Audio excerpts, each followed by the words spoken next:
말씀을 안 하시다가 수석 보좌관 회의에서 말씀을 안 하시다가 국무회의에서 제일 끝에 뒤에 한 말씀 하셨어요.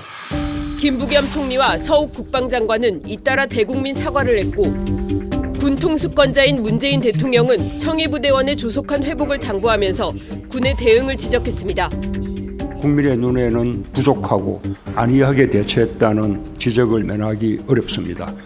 그럼 국민이 그걸 보면서 아니 물론 낚싯배에서 희생된 분들 정말 가슴 아픈 일이고 그래요. 근데 거기에 대해서는 그렇게 득달같이 사과를 하시는 분께서 왜 300명이나 되는 우리 군인들이 저런 일을 당했는데 거기에 대해서 한 말씀도 안 하시느냐.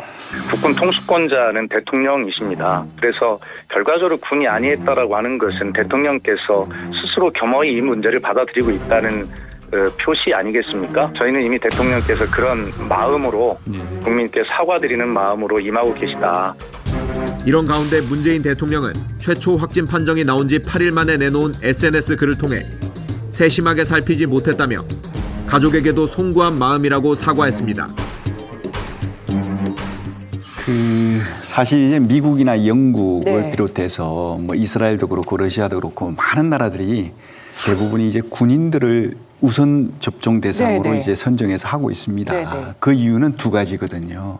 하나는 임무의 중요성입니다. 어느 나라든 군을 얘기할 때는 최후의 보루라고 얘기하지 않습니까? 그게 뭐냐면 군이 무너지면 국가의 건강이 무너지고 국민의 안전이 순식간에 그냥 노출되는 거거든요. 위협에. 두 번째는 뭐냐면 그 군의 특수성상 집단 생활을 하잖아요. 이러다 보니까 이게 한 사람만 잘못되면 전체가 그냥 바로 그냥 확산되잖아요.